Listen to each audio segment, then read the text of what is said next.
store, man. Nobody calls Han Solo a bitch. Bring him on. I prefer a straight fight to all this sneaking around. I don't know where you get your delusions, laser brain. Oh, come on, bro. It's the wars. Spoiler alert. Nothing is off the table this week. We're diving right into Chapter 16 and the rest of Season 2. This is The Wars and More. I'm Joe. And of course, with me is my good buddy, Doug. Hey, Doug, how you doing this week? Joe, I am doing amazing. How about you? I'm sure you are. I guess I'm feeling the same way. Yes. And it wouldn't be a big show for us if we didn't bring Hunter back. It's just what we do. If there's big things to talk about, we got to do a wrap up. He's got to be here. It's the man who swears he loves Star Wars. How you doing, Hunter? You know, I'm doing all right. There's a couple things that have happened since I've been on. So Yeah. I think I like Star Wars, right? Yeah. Yeah, but wow, I don't even know where to begin. This season, it's just all legends. Just cameo here and there. Well, I think we'll begin with this week. But there's a catch. We're not going to talk about the episode first. We're going to talk about the post-credits. Oh. Because last week, we got to talking about all the new stuff that Disney's bringing us as far as Star Wars content. Yes. And we were like, whoa, they left something out that seems like a no-brainer right now. Yes. Where's Boba Fett's show? Yeah. Well, if you watched the post-credits for this week's episode of The Mandalorian, then you saw that a Boba show is coming. And next year. Yeah. Like very, very soon. Wait, there's more. There's actually 41 new shows coming out, not 40. Not a fan of all the shows? I'm a fan of at least 3 of them, I think. I need to look back at the giant list. There's probably more. Well, specifically right now, what about Boba Fett? I'm excited. I really like him being a side character. Opens him up as being almost just like mafia leader. I guess the new Hutt pretty much. But I don't know. I feel like if we have him as a main character, it almost takes away from how much of a badass he was. Like, we get to see his faults a bit more, and he becomes a real character instead of this Master Chief type character. Which, the second he got that new armor, or not new, but clean armor, I thought, oh, he's Master Chief now. Nice. I don't know. I got a feeling that what we're going to see here is kind of like a Goodfellas style show in Star Wars. You know, it's the mob, right? But who's in charge? Boba Fett. Yeah, it seems odd because it seems like he's been doing nothing but good things, like kind of almost being a good guy right now, but I guess it's a certain point of view kind of thing, right? It's definitely a certain point of view kind of thing because he is honoring what he committed to, and once that was over, now he's going to do his own thing. And he made it clear, you know, he never claimed to be a Mandalorian. Yeah, it's true. Which I did like. He didn't defend himself. We'll get to that, but he didn't defend himself in the episode when he was called not one. When we found out he kind of is. He's a foundling, so sort of. Yeah. Well, he's not a foundling. Or his dad is, which Right. makes him sort of, I don't know. They keep changing stuff. Well, not his dad, his donor, right? Yeah, exactly. So they're kind of the same person. Okay. Yeah, I know. We're not at that part yet. We're jumping ahead. Yeah. I mean, it wouldn't be the Wars and More without chaos. So Right. let's rein that in for just a moment. Yeah. Doug, Boba Fett getting his own show. What do you think? Well, just what I said a minute ago. I think it's going to be Goodfellas. in Star Wars. Boba Fett's in charge. You know. Right. Opinion wise, though. I'm, you know me, I'm kind of like a let's wait and find out how it is type of guy. You know, I really hate to pass judgment on anything until we see it, even though you might think it's a good idea, you might think it's not. I'm always like, let's wait and see, you know, because somebody feels like they got something good going here, you know? Yeah. I don't know. Very neutral. Well, I can't pass judgment without seeing it. Are you more excited for this or Ahsoka? Probably Ahsoka. There's still a probably in there. Wow. Yeah, but okay, so I don't know. For me, there's not a whole lot that can top tonight's episode as of right now. So that's just my point of view. All right. What about you, Joe, from a different point of view? Yeah. Well, you're such a big Boba guy. I mean, I'm not though. I know. I mean, I like Boba Fett. I've always thought the character looked awesome, and that was the reason I liked the character. I like the look and all that. So I'm not a huge Boba Fett fanboy as far as seeing more content. I could take it or leave it. One thing I am excited about for that show, though, is I am really digging all the new characters that The Mandalorian has brought to us. So seeing Fennec Shand is going to most likely be a part of this show. Oh, yeah. Is very intriguing. I agree. I like her character a lot. I mean, just I like her character a lot. And just the prospect of seeing more of her is exciting. Because I'm really digging new characters right now. Not saying I'm not hating on any old characters. Like I think Boba Fett's cool, and I like what they're doing with him. But I'm not a needed to see the legend of Boba Fett be fulfilled kind of guy. Yeah, you got to pass the torch at some time. Can't just keep doing old stuff. Yeah, so that's what I'm excited about, and that's what gives this whole show a lot of, you know, allure for me, because that's going to give it having her involved is going to give it a lot of new. And so far they've done a good job of having him in there without really banging on the old too much. I mean, even in this little preview, they're kind of like getting rid of the rest of the old. Yeah, just killing them. I was going to say, that's for sure. I just had this thought. What if it's like a anthology type series and Boba Fett's barely in it? He just kind of gives out missions to bounty hunters, and it follows them kind of like one-off adventures. Because it's the book of Boba Fett. It's not just Boba Fett. I definitely think it's going to be an anthology kind of deal, but I will think it will focus on Boba Fett. I don't think it'll be linear at all. Okay. Either way, that's exciting. I think it's when Mandalorian Season 1 came out, I thought that was kind of going to be the bounty hunter show we got, because it seemed like it for a little bit.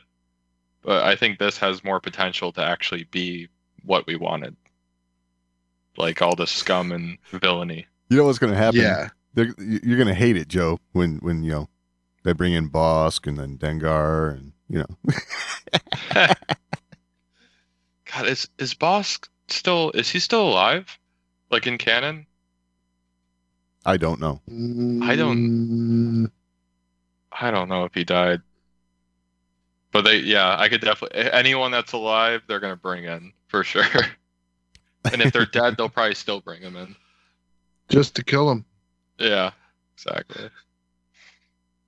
Yeah, I don't know. It's an interesting proposition. This would be, I just got to throw this in there. This would be a good place for us to see characters, though, like maybe a Cad Bane or a Hondo. Yeah, that's I'm Hondo. on board. I'm on Yep. board. You got me. Yep. Show me Hondo.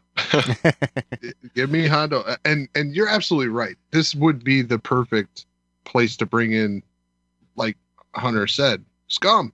Yep. Yeah, I don't want every bad character to be like super relatable and turn good. Like it's okay to have like bad characters on screen, Right. if that makes sense. It totally makes sense, and I think that's exactly what we saw. Boba Fett made a commitment to Mando, and once that was fulfilled, it's like, okay, doing my own thing now. So Yeah. I think it was just a respect thing too, like him giving back the armor, keeping it safe. That's like all he cared about at that point. But after that, he's like, all right, going back to being myself. giving the armor back. You mean him going in his ship and stealing it? But hey, whatever. Yeah, I mean, totally gave. Yeah. All right, real fast, just before we get back into the Mandalorian, Hunter, you're going to be a different perspective on everything we talked about last week. So I just want to run through these rapid fire. All right. And just, what do you think of everything that's coming? So, Rangers of the New Republic. What do you think? I'm going to say excited, but I don't think it will be great. I think it will be good. I'm not expecting anything super crazy like Mandalorian, how we're getting all these cameos and everything. But if we do, cool. And if we don't, it's good Star Wars. I don't expect it to be bad at this point. Right. So, all right, fast. That's that All right. one. All right. How about Andor? Well, super excited. No, actually, okay. So my point has changed on this one because before I wasn't excited at all. And then I found out the director is the one who did the Bourne movies, right?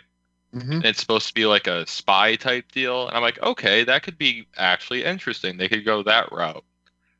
So all that, I think it has more potential. I'm more excited about it than I was before because it's going to be a different like genre of Star Wars than we've had. So new stuff is good.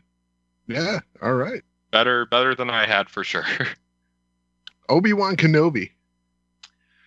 I think the biggest thing I'm excited about for that is Hayden Christensen. Even if we don't see him, I don't know. He just deserves better. I feel so bad for him. I know all the fans love him now, but he got so much just trash.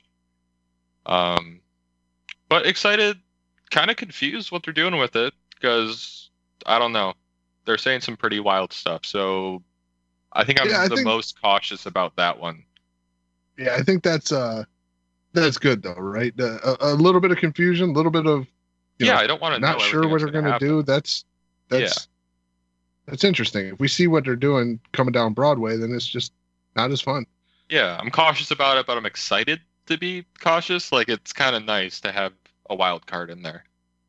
All right. I mean, I can't remember if we talked about this or not, but what about Bad Batch? Bad Batch. After that trailer, super excited. The fact that they're going post 66 is awesome. Big fan of that, and that they're possibly turning. Yeah, excited.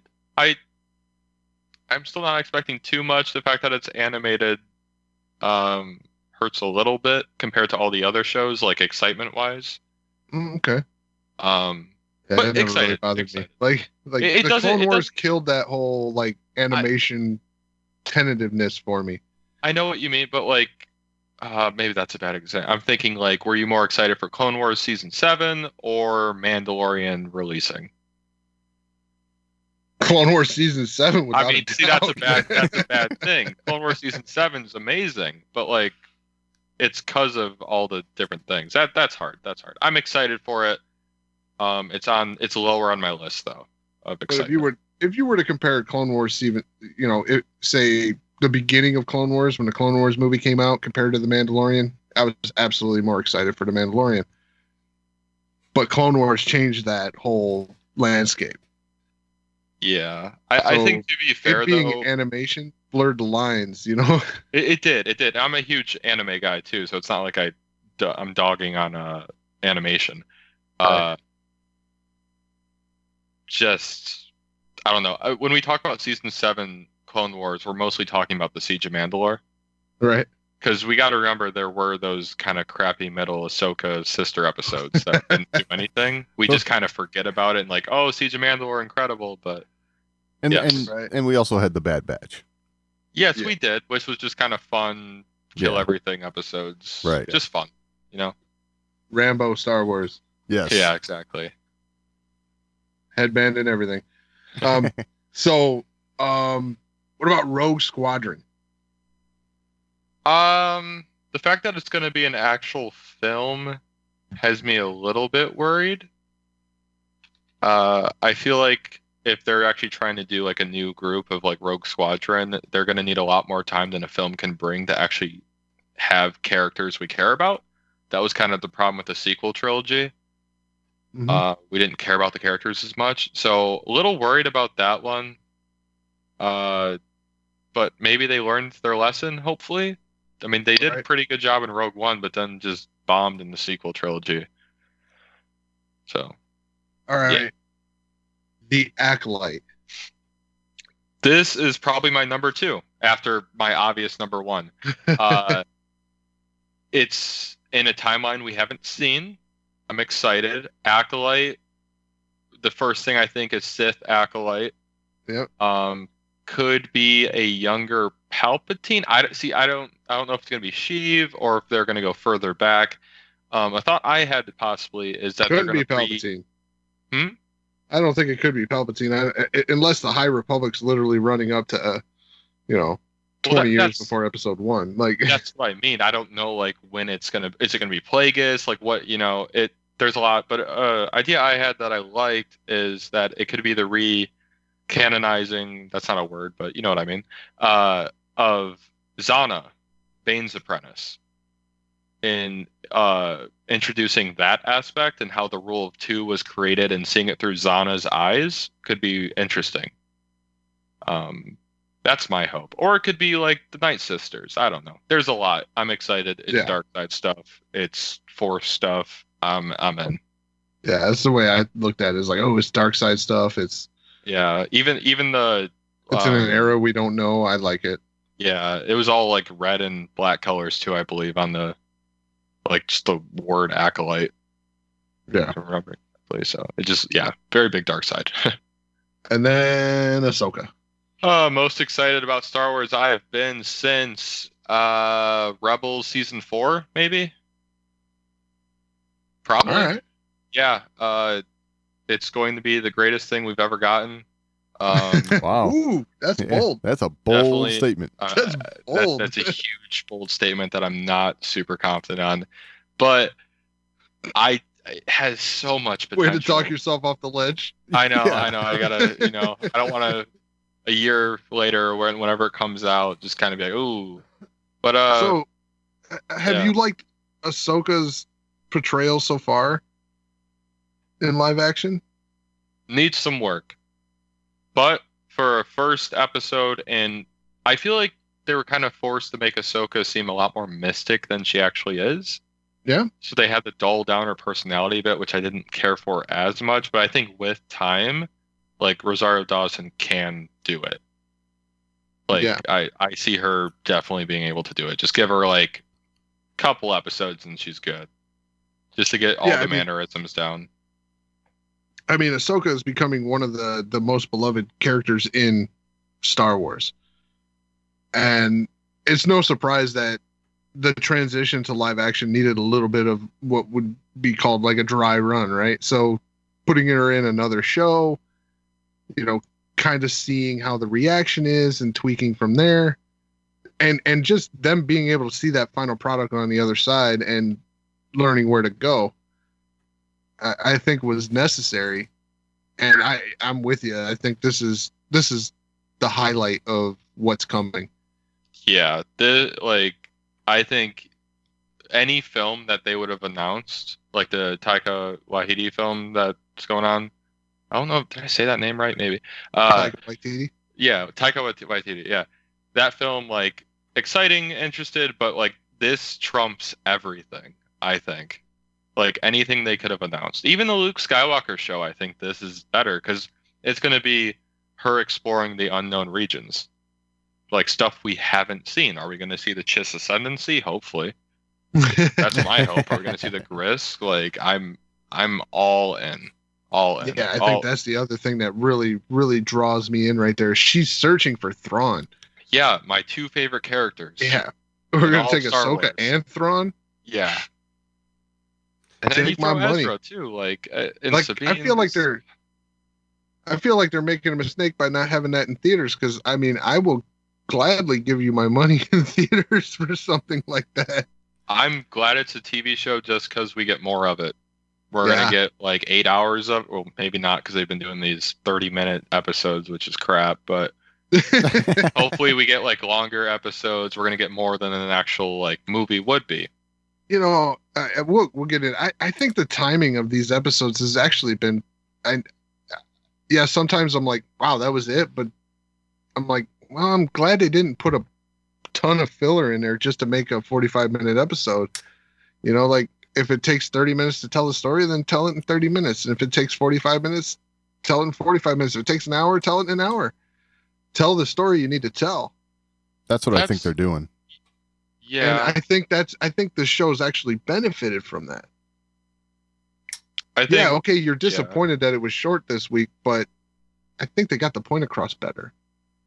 Yeah, I think season 1 felt a lot more filler-y. Like, yeah, there was a lot more stuff, but it wasn't drawn out. It was just he's not doing anything. And then season 2 was just back to back to back, just constant things happening.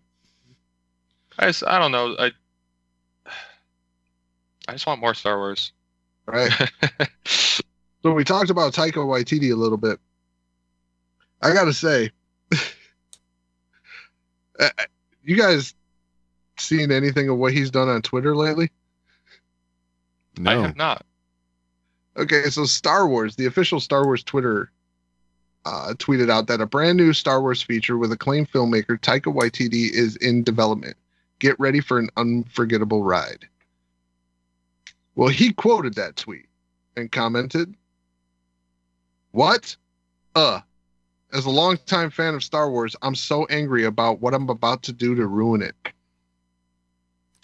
The man has an amazing sense of humor. That is true. That is true. He really does. Like that. I love that. I think he's one of the only directors that could actually like take Star Wars fans' anger.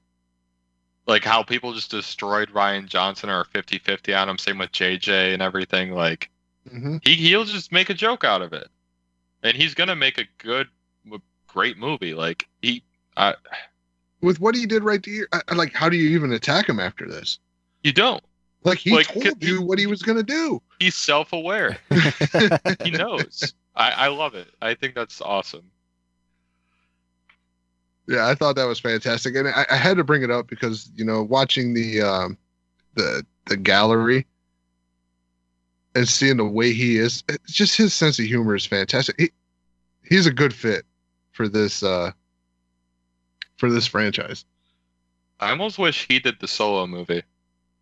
I'm actually with you there. Yeah. I think he would have made it a lot more memorable. He would have made Solo much better because the two characters involved there, Han and Lando, he would have been able to, you know, run with those characters. Because sarcasm is his strong point. Which is Lando's and Han's. Yeah. Which wasn't really portrayed as well, but being sidetracked. Yeah. Have something to add to the conversation? Or you just want to let us know how we're doing? Email us, show@thewarsandmore.com. That's the best place to get in on the action. But if social media is a little more to your liking, @TheWarsAndMore on Twitter is always a good place to interact with us. And we're also on Facebook, facebook.com/TheWarsAndMore. And of course, your portal to this and everything else, The Wars and More, is thewarsandmore.com. All right, guys. Chapter 16, The Rescue. What do you guys think? It's pretty good stuff, huh? This was amazing as far as I was concerned. Yep. Loved every second of it. I mean, they didn't really take their time even getting into it. Like the moments of like, okay, they're just building to do what they need to do was still like, holy crap, they're really going for it. Oh yeah. So, what do you think of the reaction of Mandalorians to Boba Fett? I loved it. Yeah. I absolutely loved them just calling each other out constantly, just bickering. It was, and Bo-Katan saying, "I've heard that voice many times." Like that's never really acknowledged a lot. I feel like more people would get that, but I guess if you're talking to Boba Fett, you're probably gonna die. So maybe not. But I don't know. That's never really addressed. So that was cool that she addressed that, and then just how it turned into a fight instantly. Yeah, well, you got to think too that with how early in the days of the Empire, the Empire's attack on Mandalore would have taken place, you would think that a lot of clones still filled the ranks. So there's some animosity there. Definitely. I like seeing the interactions between all of them, and what they're doing is they're kind of like weaving this web of this complicated mess of what it is to be Mandalorian. You know, is it by birth or by, you know, you're brought in as a foundling or you're an imposter? You know, this quote unquote Mandalorian culture that we've heard about for so long is kind of like being established here. Yeah, it's like this warrior creed mixed with like the ones who were born on Mandalore being true Mandalorians, and yeah, like there's like Mandalorian by blood, and then there's Mandalorian by right. Right. What is it? What'd she call him? Almost like a religious zealot or something. Definitely. Yeah. Yep. I'm still confused on the whole thing. They keep adding a little bit of things here and there, and eventually it's just going to be everyone's a Mandalorian. That's okay. I disagree because I feel like the things they've been adding have been clarifying, because it's always been kind of muddy. Yes. And then the Clone Wars kind of like took out the muddy and just said, look, they're fakes. And then it was kind of added back in with like, well, they're not fakes, they're just not true Mandalorians. Right. That's, yeah. So that's my problem. It seems like they keep changing their mind on that. Like the whole Boba Fett and Jango Fett aren't Mandalorians, but now they sort of are. Like I don't know. But on that whole thing, he never claimed to be Mandalorian. He never did. That's right. But when he got his armor back, he pretty much said, "Look, Dad was a foundling, right? So I'm sort of a Mandalorian." Well, he just has a right to the armor. Yeah, that's exactly it right there. So there's a whole blood kind of thing that kind of trumps the whole code. Right. Yeah. It's an ownership thing, you know. Yeah. Yeah. Now he's got it back, so good luck taking it from him. Yeah, don't think that's happening. I'm curious how it was even taken in the first place. If he had it in the Sarlacc pit. That's the part that's like I think the whole who's a Mandalorian and who's not a Mandalorian is clearer than how the hell he lost his armor and is still alive. Exactly. Yeah. That right there is it is the story, quote unquote, the story that I'm sure everybody thought was going to get told about Boba Fett, and I have a feeling we might never get that story. I could see Fennec asking him in the Book of Boba Fett and it being like a flashback episode. Maybe, but do you think that's an effort to restore mystery to him? Yeah, in a way, Possibly. yes. Possibly, yeah. Because there's got to be Because- something we don't know about him, because that was his shtick the whole time. And to me, that's kind of a fan service moment, because that was the fans that were like upset that his mystery was robbed by giving him a backstory. Oh, I see. With the prequels. Yes. See, I don't even And know people liked him that much. Huh? that. People really liked him that much without knowing anything about him. They really did.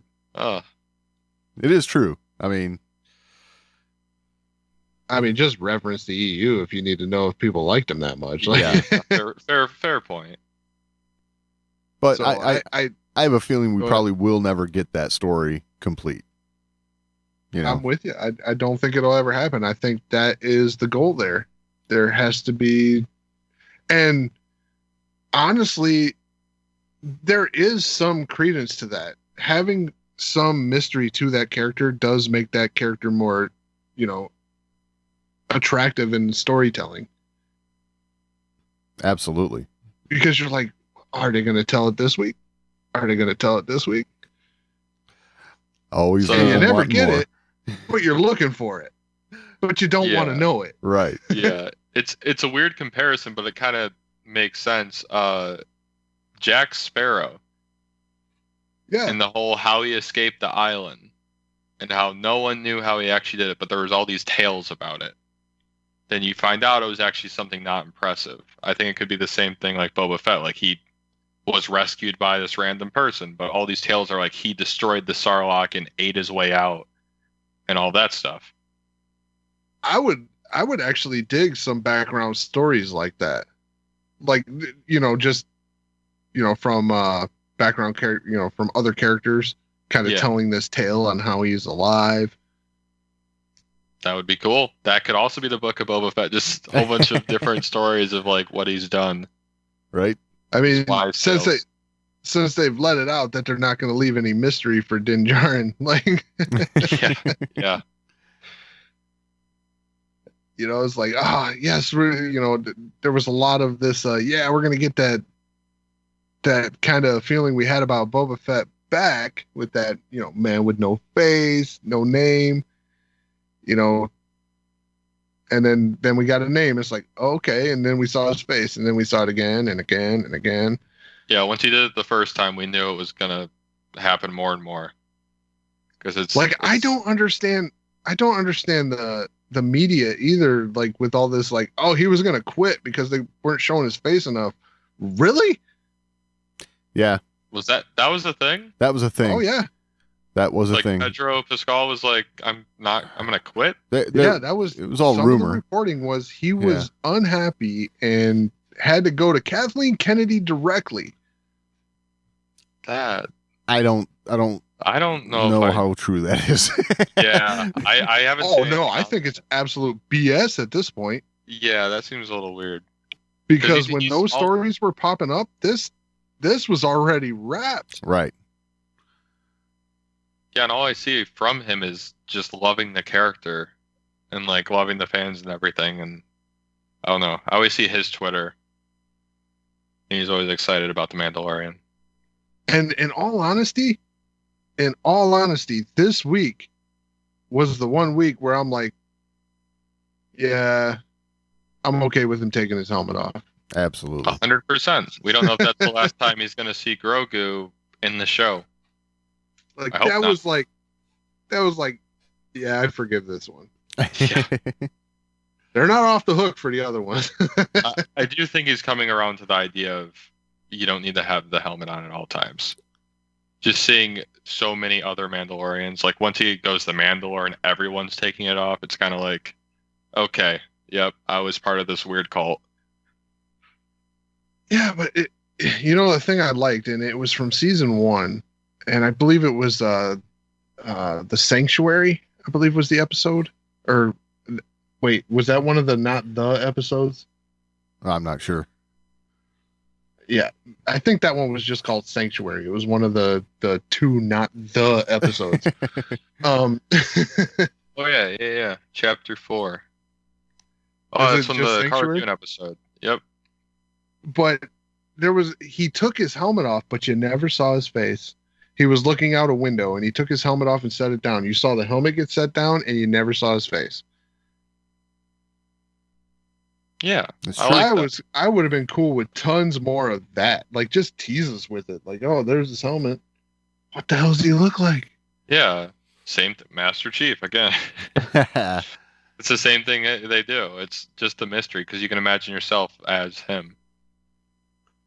I think it would have been cool if they hid who the actor was. I know it would have been really hard to do. Right. Like when he did it, like, oh, it's Pedro Pascal. Oh, that's awesome. But that would have very hard with marketing and all that. That would have been hard to do. Yeah. Yeah. Nowadays, for sure. Yeah. And being the focal character, right? Like, yeah. And not only that, with social media and, the internet being what it is today, you never would have been able to keep that secret. True. Maybe a season. I mean, they pulled that off for all of production for Grogu. For season 1, they kept that under wraps, but I mean, how long could you do that, right? Yeah. How long could you keep a secret? Yeah, that'd be tough. I think. I guess in 8 months is probably the limit. Yeah. Yeah. All right. Well, we might as well get to the other elephant in the room. Okay. The one that I said in our, our preparation episode for season 2, when we went through all the rumored characters and things like that, the one I said was absolutely impossible. No way they would do this. Luke Skywalker. Yes. I agree with you 100%. That's where I was in the beginning of season 2 as well. And then we saw Ahsoka. And then we saw Boba Fett. And I'm like, oh my God, there's actually a chance. You got to think of which Jedi are actually out there that are able to come. And that was you got Ezra, who's probably stuck with Thrawn. We don't know about Cal Kestis. People were saying Mace Windu, but I don't get that at all. I don't know. Then you have Luke, and Ahsoka's not a Jedi, but there. So after the Ahsoka episode, I don't think any of those other options that you just listed were an option, because this has to appeal to so many more people. Yeah, if it was Ezra, people would be like, "Who's that? Who's exactly. this Ahsoka? Who's like?" And even less would know who Cal Kestis is. So yeah, I mean, and bringing back Mace for this, be like, really? It would have been weird. Yeah. Well, I got to say, it was that episode with Ahsoka that I knew that it was either going to be Luke Skywalker showing up or nobody. Right. There was 2 options on the table. I thought it could have been a Force ghost as well, like Ghost Yoda. I think that would have been cool. But that would have happened like when he was on the rock, I think, not later on. Yeah. I think a Force ghost or something like that, it would have happened immediately. Yeah. Not waited until distress. But they actually brought him in. They showed him be my Luke Skywalker. One I accept. Well, okay. You want to say my Luke Skywalker? They showed him being Luke Skywalker. Period. Exactly. Yes. So, finally. Yes. I got to tell you, when I saw that X-Wing fly by the windows of the bridge there, I got butterflies in my stomach. I started screaming and almost passed out, I think. The second I saw it. I couldn't believe it. I mean, and they did a masterful job of building this up. They could have stopped at any point, right? We saw the X-Wing. Yep. Then we saw him on the surveillance camera just kicking ass. And yes. And then the shot from behind where you see the green, bladed lightsaber his hilt, the gloved hand, then like a force push or something with the other hand, non-gloved, Mm-hmm. and then all the way up into they open up the door for him. And they could have stopped at any time, but then they went all the way. And They gave us the Vader scene and more from Rogue One. Yes, exactly. They finally showed him be a Skywalker and just murder everything. They're just droids, man, you know. I mean, if they were stormtroopers, it would have been the same thing, but worse. It's true. Because, I mean, Luke has no problem with killing people if it's self-defense, I think. Yeah, but I was blown away. Yes. I don't know. I mean, that's what we always wanted, right? Yes. You I have wanted this it. impossible situation. It was absolutely impossible for everyone on that bridge. Oh, yeah. Because Gideon was right. When they get through, Yep. sure, you'll make a valiant stand. Right. But at the end, you're not making it out of this. I also okay, so I want to throw this out there. Giancarlo Esposito, that performance right there was Man. beautiful because he was so smug about that. And If he doesn't get an award for this season, right. it will be absolute robbery. But he goes from being so smug all the way to 180, ready to take His face himself just out. drops. You know what I'm saying? Yeah. Oh, he was gonna finish himself. Yeah. Yeah. He's so talented at playing villains. He's done it so much. It's true. He did Gus, he did the Far Cry villain, he did this. He's like known for being a villain at this point. Even earlier in this episode, when when Din gets to the brig there, Oh, yeah. and he's standing over the child, and he gives him his spiel, Yeah. and then switches like, "Take him. I see your bond." Yeah. They make a deal. Yeah. I believed him for a second. Absolutely. Gloves. I mean, I do have to say though, like, what were you expecting? He has Beskar. Like, he fully got a hit in and it didn't do anything to him. True. He's like, And if you're gonna go on the attack with a blade like that, don't you go for a weak point? I mean, yeah, like the neck. the neck. That's like the only weak point, and he had That's him what I was open. thinking. I don't know. Yeah. or the back of the leg. I mean, why does no one like even when he shot Bo-Katan, the back of the Yes. leg has no armor. Right. Yes, he only shot the pieces with armor, where it's like, dude, come on. Like, so the back of the leg takes away any dodge for you to shoot at the other stuff. Yeah, like imagine if he killed Bo-Katan right there. Then Din would have been forced. I'm not to, gonna like, lie, for a take split Mandalore. second, I thought he did. Yeah, me too. I gotta say when because when she hit the floor. there was an actual thud. Yeah. Yep. Yeah, for a split second, I thought he did. Yeah, because And then- it seems like Din's Beskar is a little bit better than everyone else, where he can just tank 40 shots. I mean, his Beskar looks better than everyone else. This is true. Yeah, It looks like it covers more. Right. Like, he looks like he has legit armor. Yes. he is a tank. Yeah. Everyone else has got like chest protectors Mm-hmm. and shin protectors. Right. Everything else is suspect. Yeah. They all got the helmets. I do think it's cool seeing how the other Mandalorians fight, like how they're fighting the way they did in the Clone Wars, how they're using their jetpacks to do punches Oh, that and was kicks so and all cool. that. Oh yeah. They're like using martial arts while fighting. I think that's really cool to see in live action.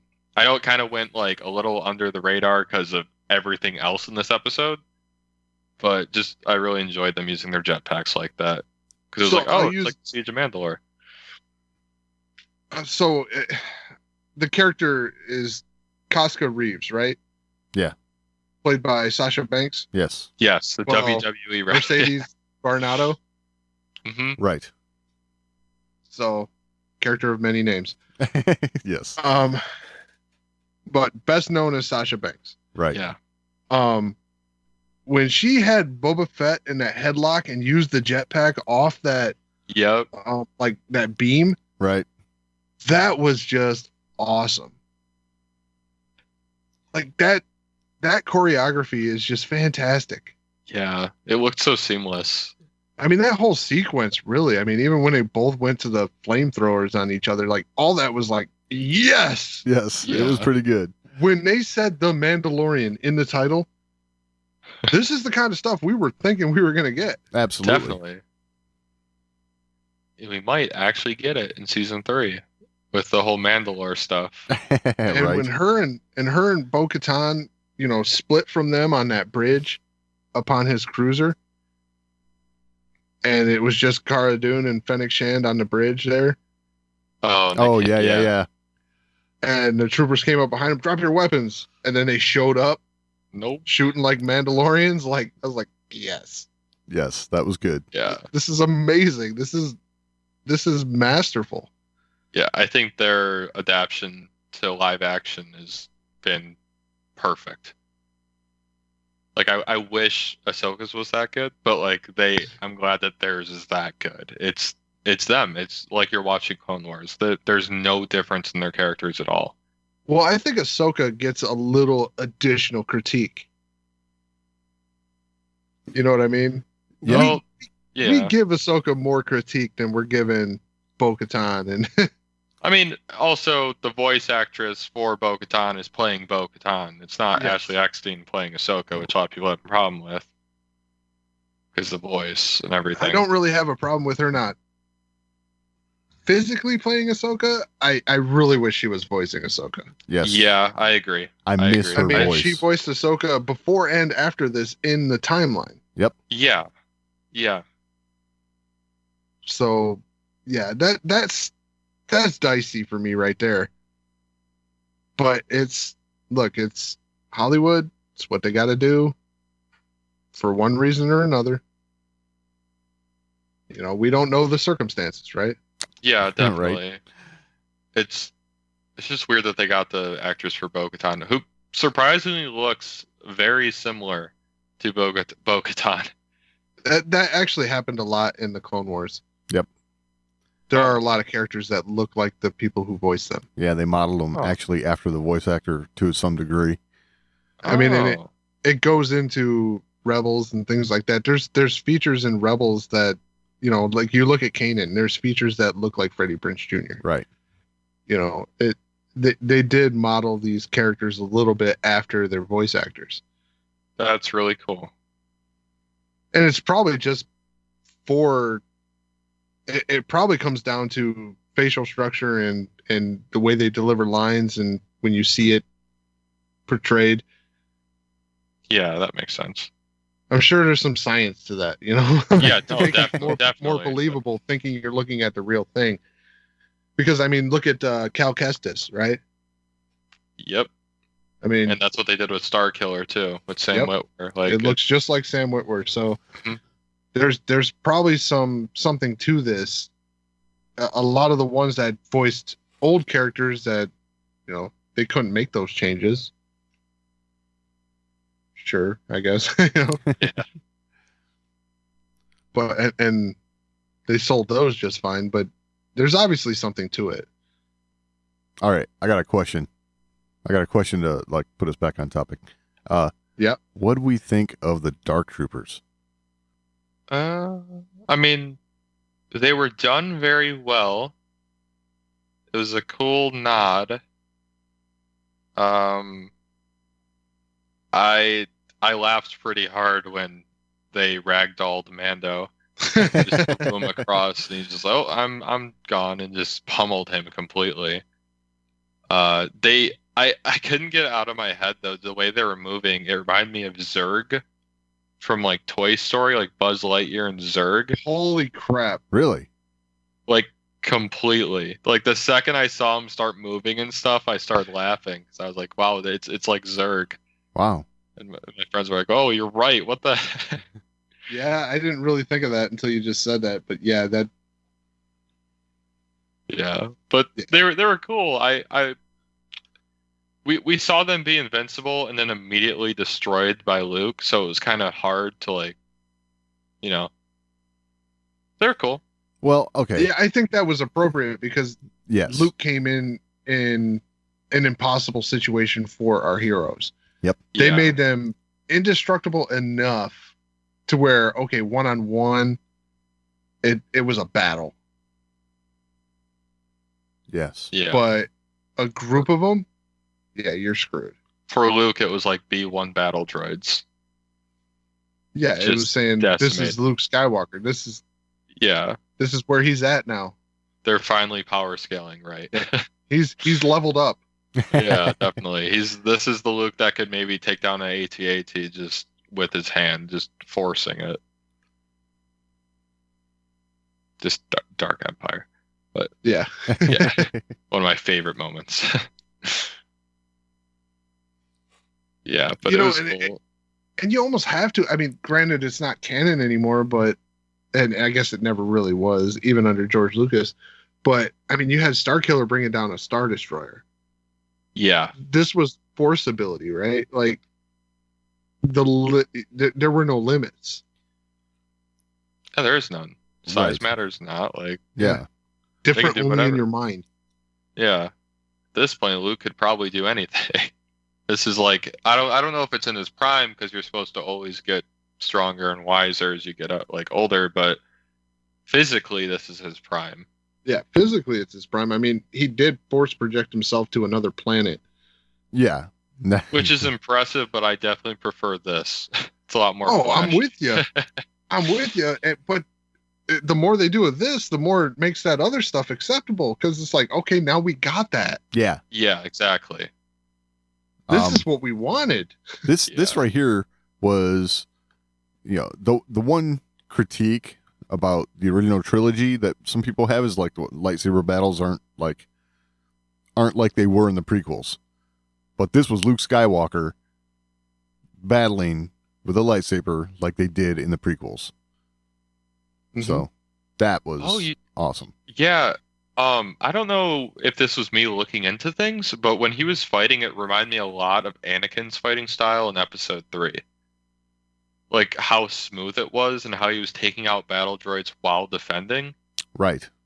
It just reminded me a lot, like specifically in the beginning when they jump out of their ships and fight all those droids, just the way he was moving, just a fluid like swipes. He was probably using, right. he's probably using the same lightsaber form or something, but Never- it's been a while. So. Never breaking stride, you mean? Like Yeah, he's Yeah, but on a that- mission to get where he's going, and he takes him out as he goes without breaking stride. I like that. yep, Jedi Master. But also that cool, like in, Yes. in that scene you're talking about, Obi-Wan came out like guns a-blazing, right? He came out real fast, Right. swing it, trying to take him by surprise. Anakin ejects R2, Yep. steps out, walks over, defends, dead. Like Yeah.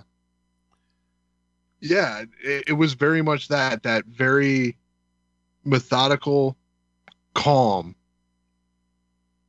Yeah, that was like when the Jedi always say like no emotion, right? All the peace. That trance you enter, like that was it. Yeah, I think that was that's definitely. what they're talking about. He was in a chaotic situation, but yet In the calm, zone. peaceful, Super calm.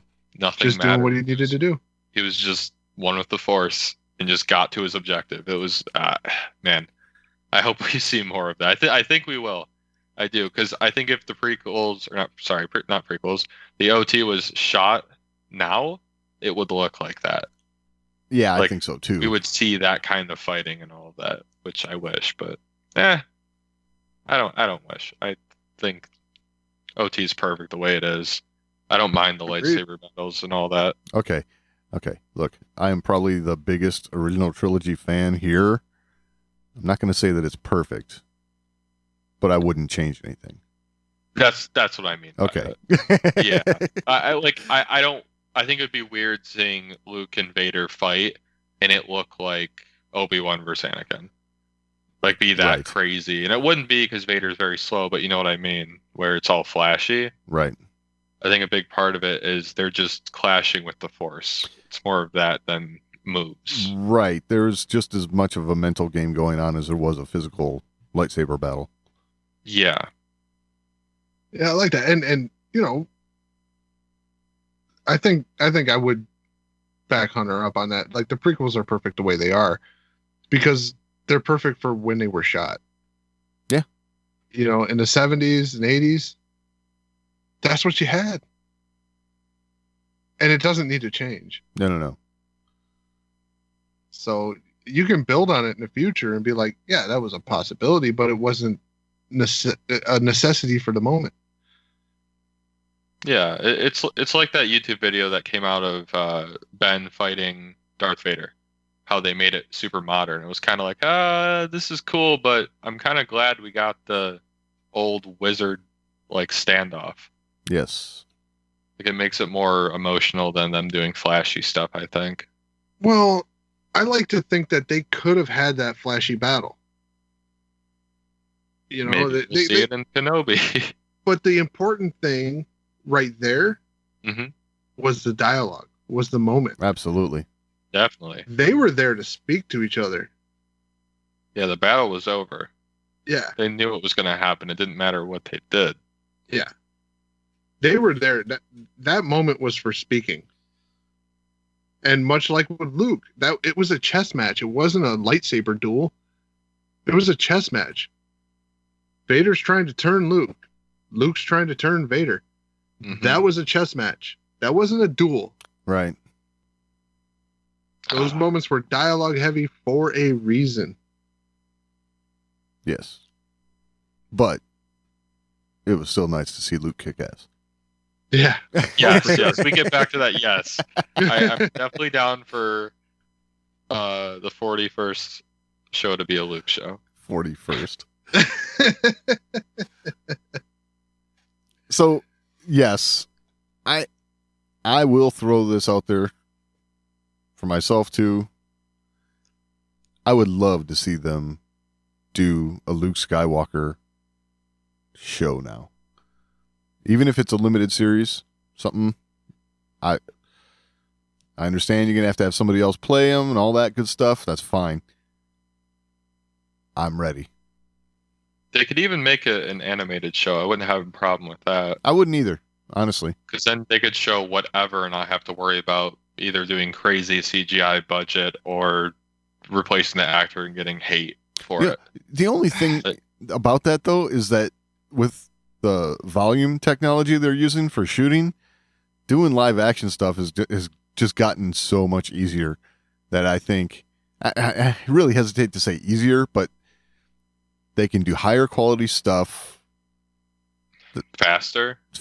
Yes. Yeah, I I hope they learn their lesson with the Rise of Skywalker. And, you know, as far as like recasting, you know, being true to the character is more of a service to the people who played that character before than being true to the actor. You know, like, because I really think they would have been better served by recasting Leia instead of playing the same lightsaber pass 4 times, you know? Like, yeah. Like it's about the story. It's about the character. Yeah, for sure. Yeah, we love being loyal. We love that. Yep. But we can still be loyal to them for what they did and still move forward. Absolutely. You know, and it's a better tribute to them by telling good stories for their characters. Yeah, which it seems like they're finally doing. I think I agree there. Finally. Yeah. And Mark just proved he's willing to come in and voice the character.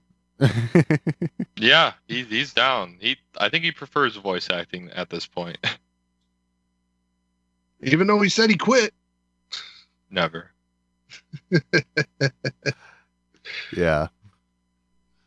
Oh man. I'm done. It's time to pass it on to another generation and all that crap. Hey, did you watch TV this week? Yeah. Well, I'm glad he didn't hang up his robes. No. And I gotta say, it's a tribute to his voice acting ability. For sure. He made himself sound younger. Yeah. That was pretty amazing. I mean, you could tell there was some, you could tell it was not easy. Because there is some restraint in that voice. Right. As he's speaking, there's some restraint there. So he fought to do that a little bit. But he did well. He did well. Yeah. Just that Jedi Master wizard voice that he had to do. I do want to, before I forget, R2. Oh, seeing yeah. R2 run up. Yes.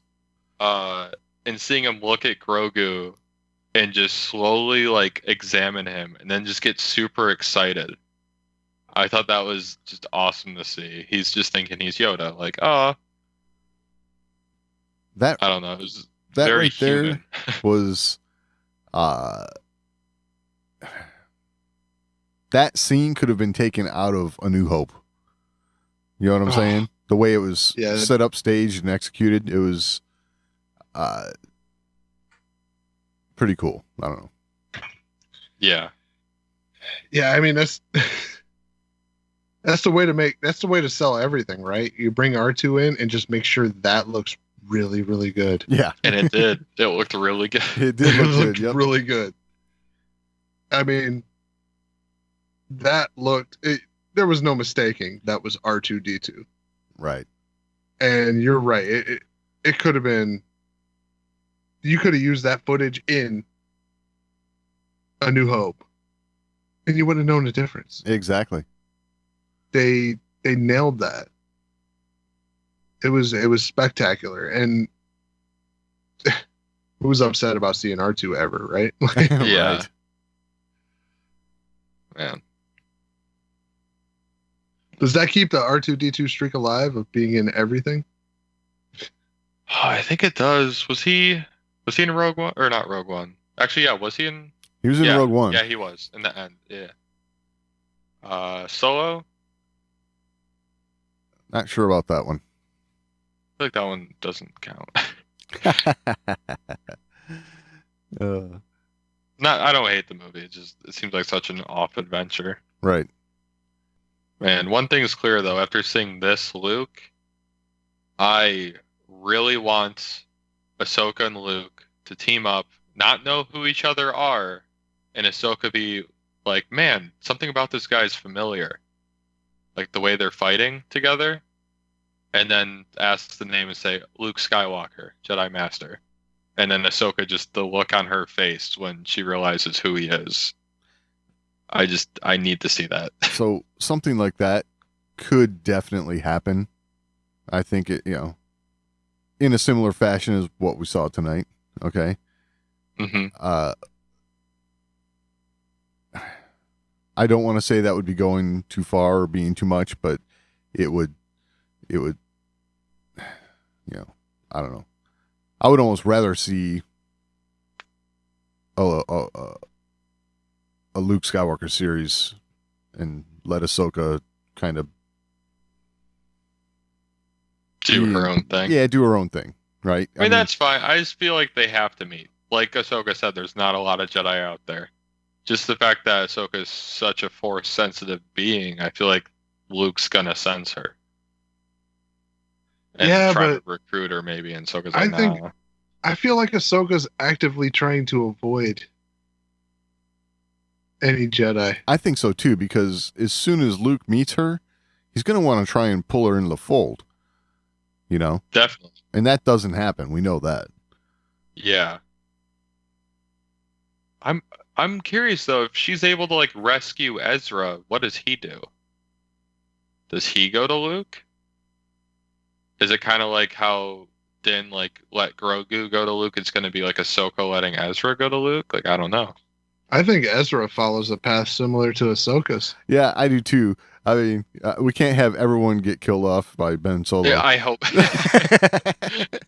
That'll be horrible. They make us care about all these characters, and then it just shows Ben killing them all. No, look, he really was evil. Trust us. Yeah.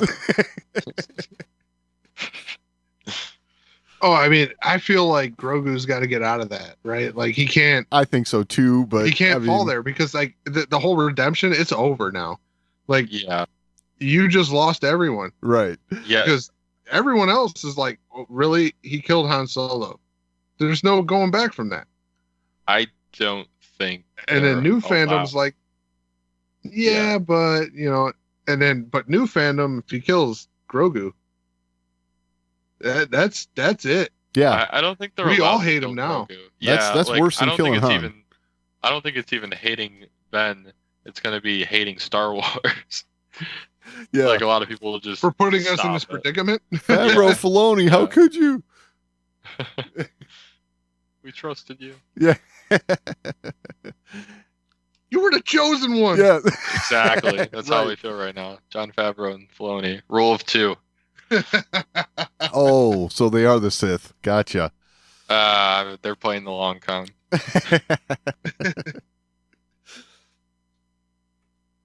So I assume that Favreau's jumping in on that Boba Fett project. I guess, but I mean, he's going to be running the 3 Rangers, shows? Mando, and Fett. Ahsoka. And so Yep, Filoni and Favreau Yeah. are on Ahsoka. So. okay, yeah, and all of those three are doing the big crossover event, right? So Yeah, but they're going to be Infinity War. staggered, so it'll Yeah. be quarters, right? That each one will come out during a quarter. sure, but they're all 4 going to be shows, leading towards totally doable. a culmination. That's what Kathleen Kennedy said. Man. It's crazy because you have to compare it to the MCU because it's what they're doing. It is what they're The doing. whole There's roadmap. no doubt. But it's crazy to think the Mandalorian might be what Iron Man was. Just the start of this giant thing that Just less crappy, right? Well, definitely. I hope. I'm not going to say anything. I Well, don't I mean, want to so jinx far it. it's less crappy. Yes. Yeah. So far, it's only one thing though. They have a lot of other things to do. So, All right. but Favreau cut his teeth on doing the other thing. Now he's doing Star Wars. Yeah. All right. I do feel like we've heaped enough praise. It's time for my take. Oh, here we go. Oh yeah, I'm ready. I've been positive this episode. Let's change it. Well, no, I'm still going to be positive because content-wise, I'm super happy. Mm. Okay, I love the content that has been given to us. But structure-wise, I'm disappointed. Because I really wanted this show to focus on Din Djarin, the Mandalorian. The character we were built up to want to see story for. And season 2 has been everything but that, in my opinion. No matter how good it is, because it's good. Okay. But they've really gone away from telling Din's story. He doesn't even have a story at this point. That's what I'm saying. I mean, well, Yeah. He's okay. just there. Yeah. This season, he is just there. This was all part of It's- his story.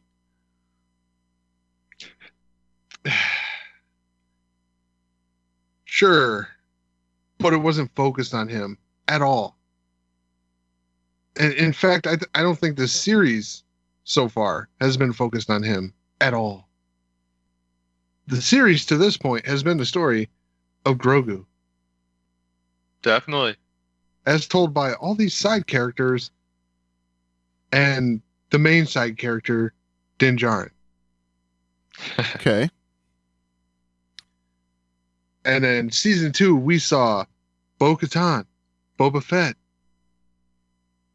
Luke Skywalker, Ahsoka. Like, yeah. Ahsoka. Like, what are we doing here? Well, This is just Rebels This is Part 8 2. episodes. I think That's it's half. pretty clear what's been going on here is now the Mandalorian show can start along with every other one of these shows that this was a launch pad for can start. I mean, it's clear that that's what this has been, is the launch pad for everything. I get that. Man, 16 episodes?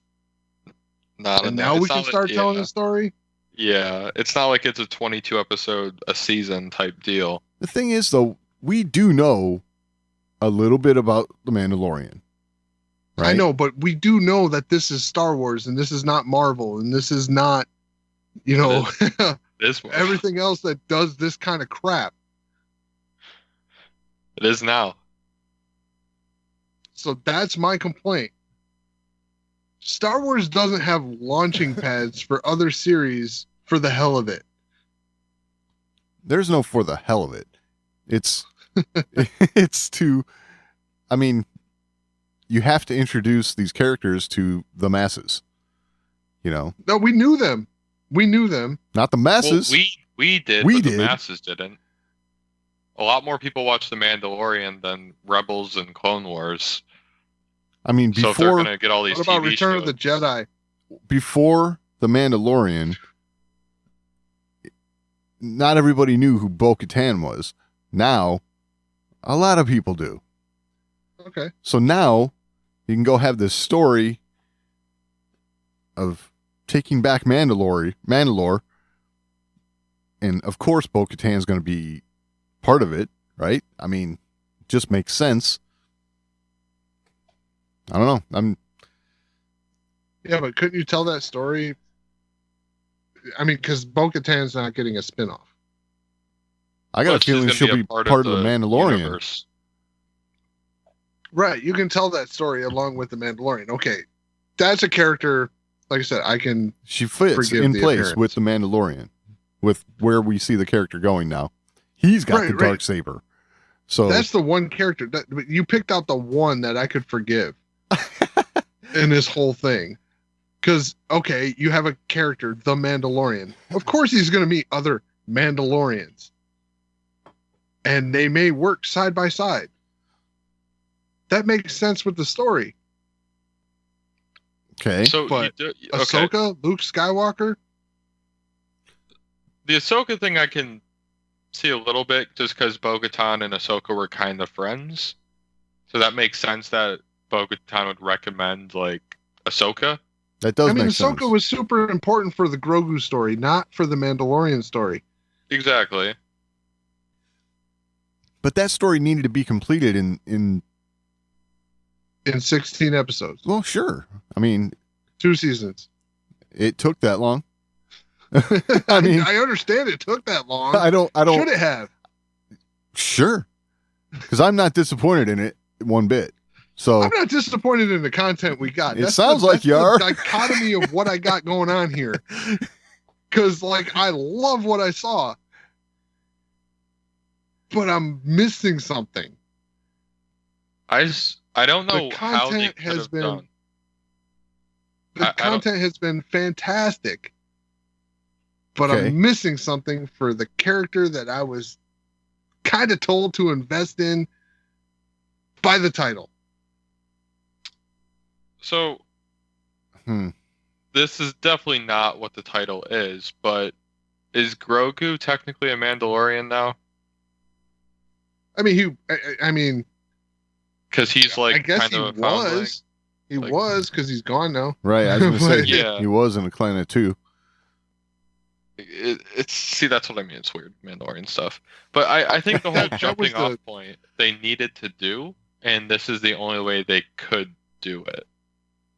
But that's where the Grogu story kind of like it didn't meld with it, right? Because now they're a It clan didn't. of 2, right? Yeah, And it melded until it diverged from that he had to go find his own people. Well, are you a clan of 2, or do you have to get this person to the people he belongs to? Well, that was Because laid out for I us pretty thought clear. a clan was like, you're supposed to be together.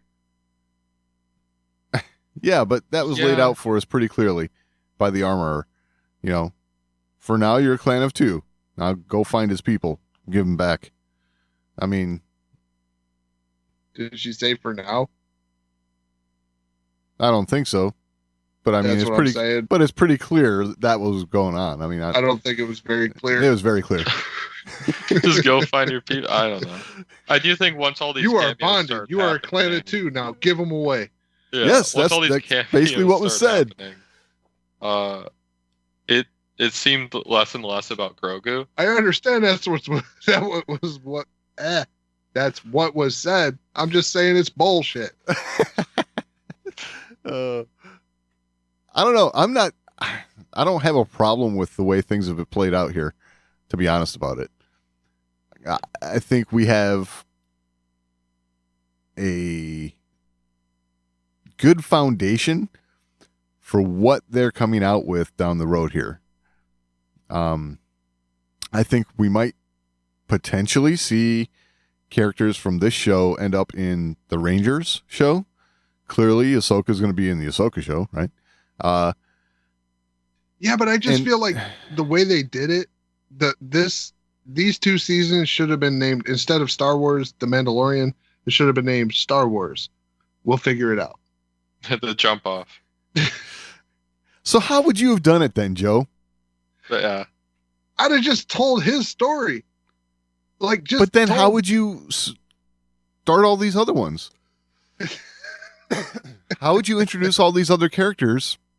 I mean, they've just been doing it for all these years, and for some reason it keeps making money, so I don't know why they don't just do that. Like, they said, oh, we're going to do the Clone Wars. Everyone's like, sweet. Clearly, they were looking to appeal to a much larger audience, though. Well, that's their problem.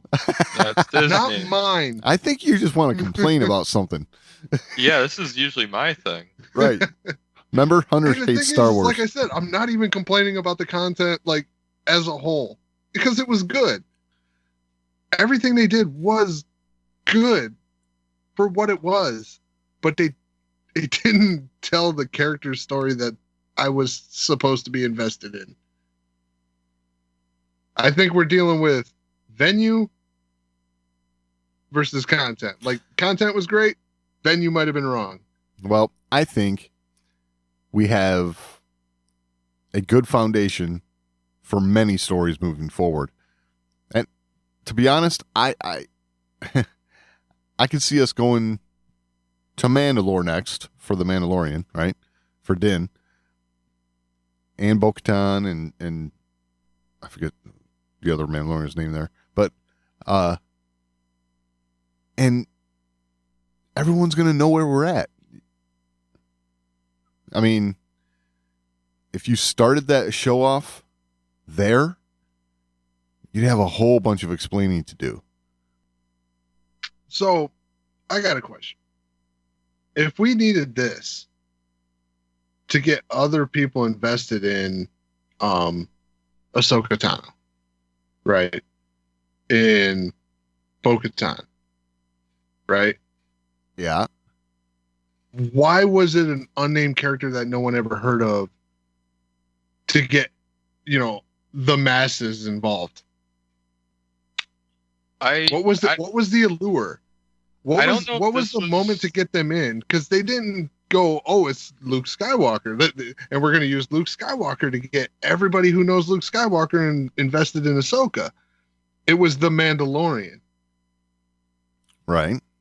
To me, it sounds like they put the title Star Wars on it and hoped it worked. I think that's exactly what they did. So why couldn't they have just done Ahsoka, regardless on whether or not people were invested?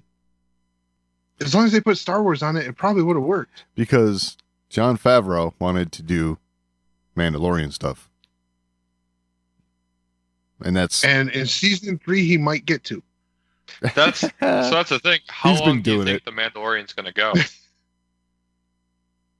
Well, Giancarlo Esposito's been alluding to at least a season 3, correct? Yeah. 4, right? I think he might have actually. I think he said mentioned 4. 4 too. Yeah. Because I could see it going to like 10. Just keep going. I could see it happening too. Maybe 2 was a bit rough in all the cameos, but now it's able to actually be its own show. It sucks that it takes to season 3 for it to do that. But hey, now we have a huge world to get on, like all these other characters you can visit that you know. And I guess that's not entirely fair to say that it took to season 3 to do that, because season 1, I guess, did do that. It was season 2 that really branched it off in this direction. Yeah, definitely. Yeah. Because Yeah. we didn't have these cameos and all that. Season 1 was the Mandalorian. It was new characters, Cara Dune, it was all introductions. Grief Karga. Yeah. It was all introductions. It was season 2 that went wild with cameos and wild with being a launching pad for everything else. But in the end, season 2 ended up making these first 16 chapters all about Grogu. It's almost like a arc instead of seasons. It's like, this is the Grogu part. And in hindsight, that may make sense. But yeah.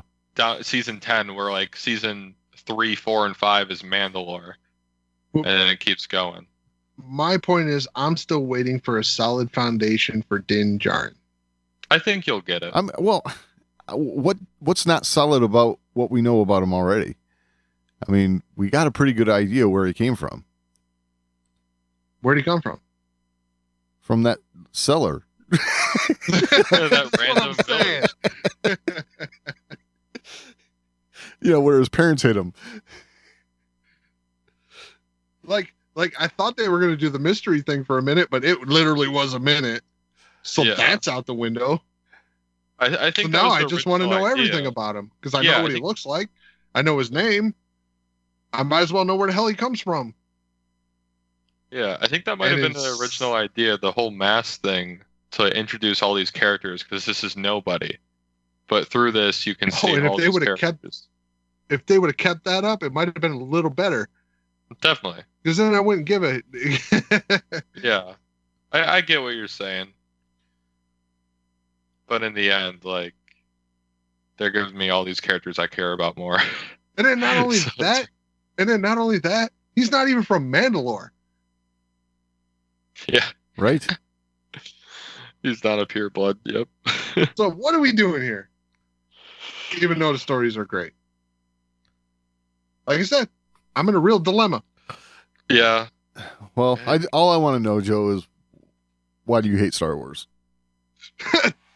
Haha!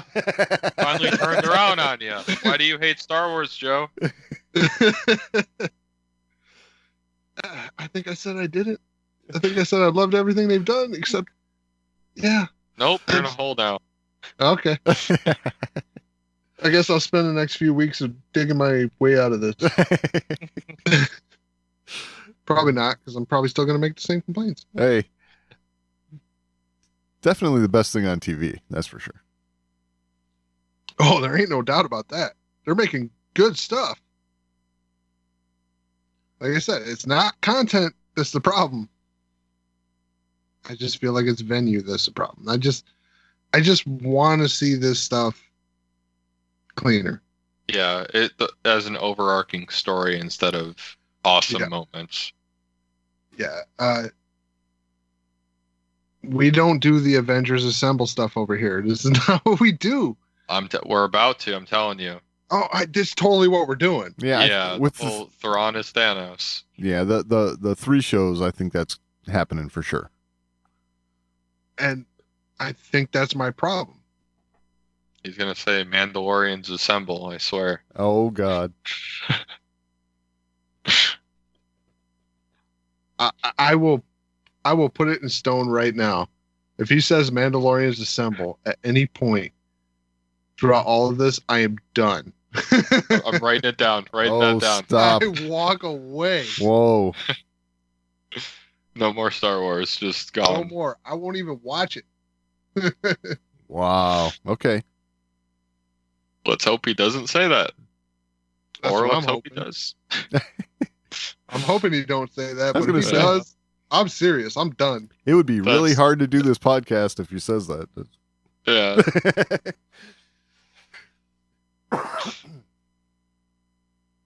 Yeah, that'll be a really funny intro that week. Yeah. Mandalorian. Hey, everybody, this is the Wars and More, and I quit. Yep. Have fun, Doug. Yeah. See ya. That's it. Yeah, that would be a tough one for me. Like if they did something like that, like and just straight up lifted something from Marvel. That won't happen. Yeah, I know it won't. And that's why I can confidently say if that happens, I'll quit. Right. But if it does, I'm gonna be like, shit. I gotta stop watching Star Wars. Yeah. Well, are you excited for season 3? I am. All right. Because, like I said, I haven't really actually done anything wrong. I'm just a head case that wants something else. No, you have valid criticism, I think, from someone that has so much criticism about Star Wars. Like you do it. You want a story of the actual character instead of just constant Easter eggs and just fan service.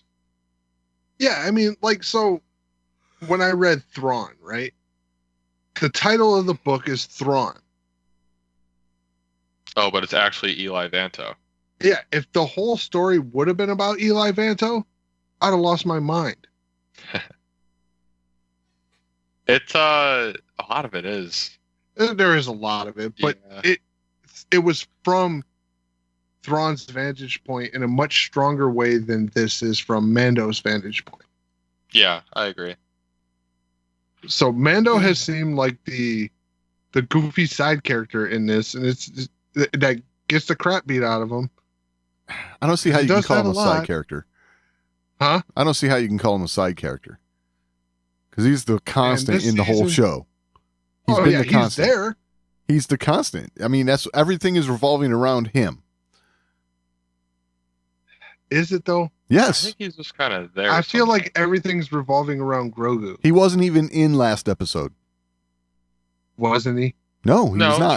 true. He wasn't. Oh well, no, yeah, he wasn't. That was the Boba Fett episode when he started doing the Force stuff. So But, he wasn't in the episode. At all. But what were they doing? Yeah, I mean, they're clearly setting up to go rescue him. Yes. So doesn't that kind of make him in the episode? No. I mean, That's the no. The whole point of the episode is to find him. Yeah, well, I mean, it's... that's the mission. Yeah. The thing is, he doesn't really have any goals. Like, that was when we first saw him, he had nothing. He was just kind of doing bounty hunting Right. for no reason. Exactly. Making money. Now he got a goal, so he's doing the goal. But it's protecting Grogu and all that. So he was doing bounty hunting for no reason for one episode. Well, yeah, but that's all he was doing, like, before. Like, before we saw him. Right. Like, that's who he was. And then the Mandalorian is literally the story of him meeting Grogu.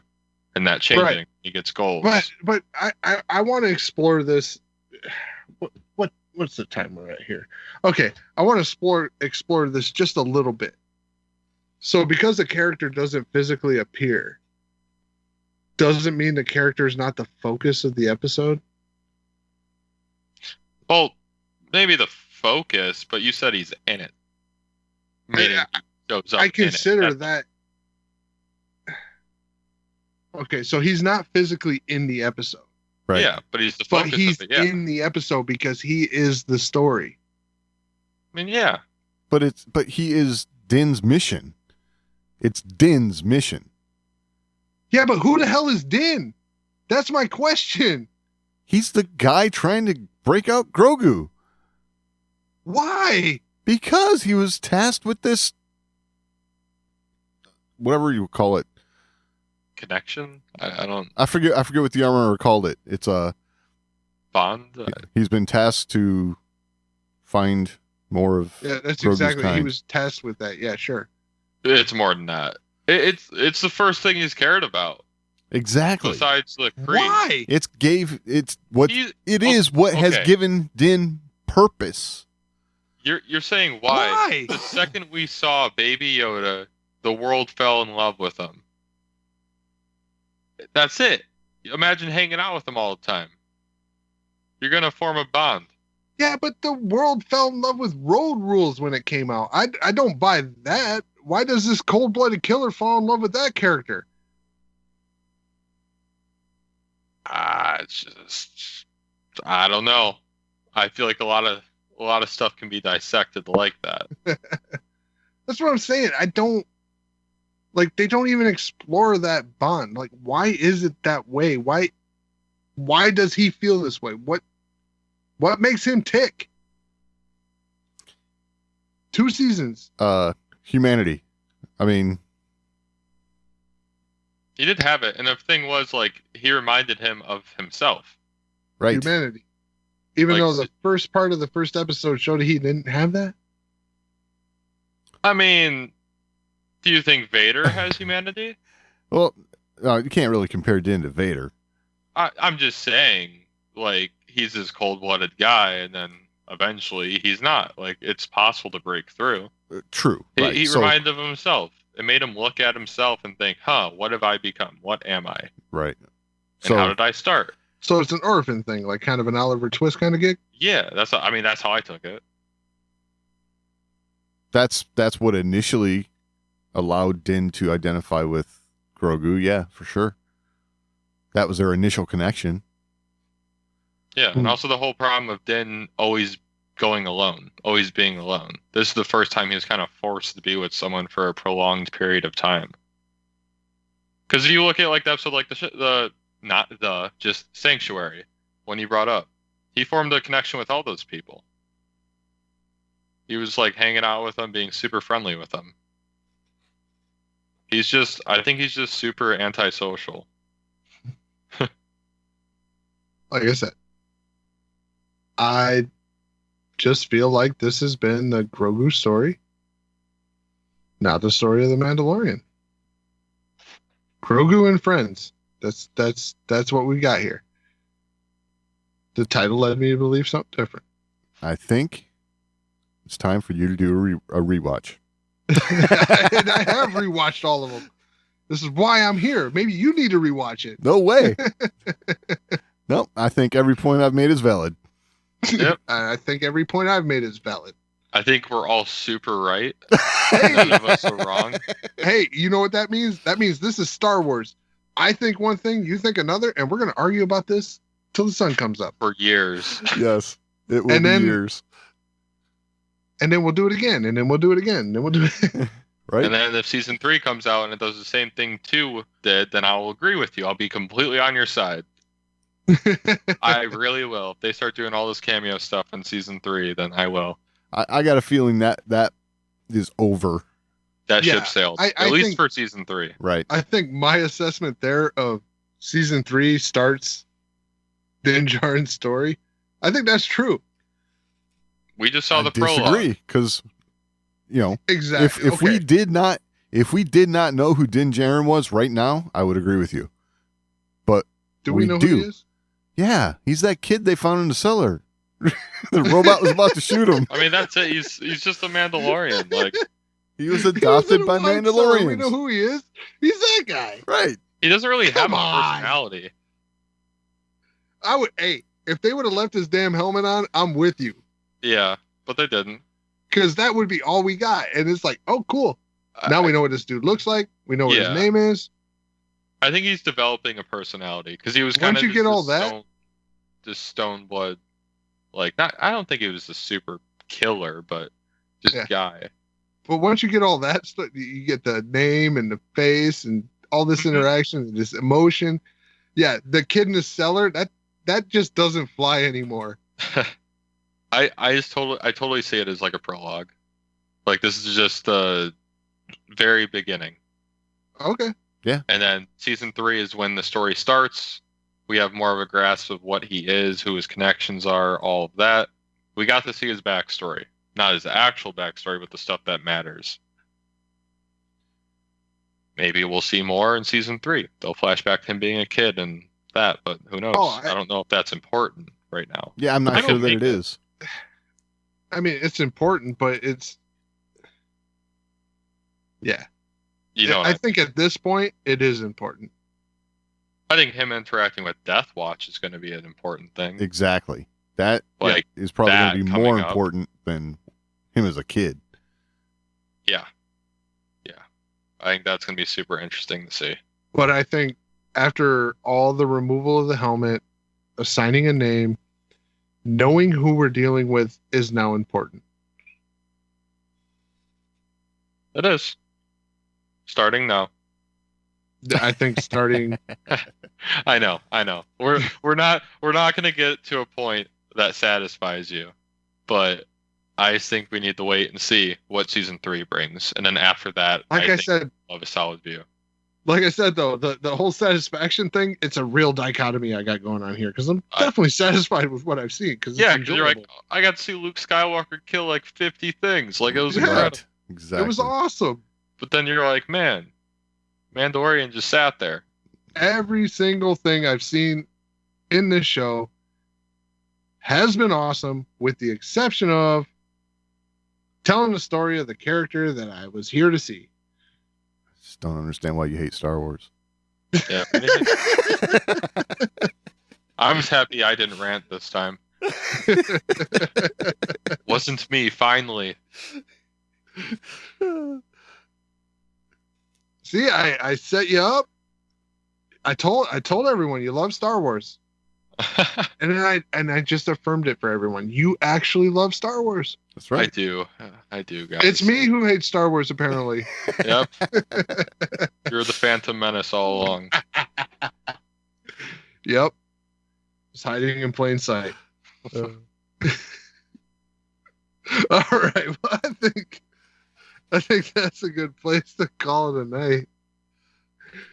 If you have anything to add, you can always email us, show@thewarsandmore.com. That's the best way to get a hold of us. We're also on social media. We're at The Wars and More on Twitter, facebook.com/thewarsandmore.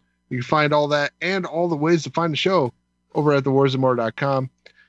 Any final thoughts this week, Doug? I think that about covers it. All right. We will talk next week.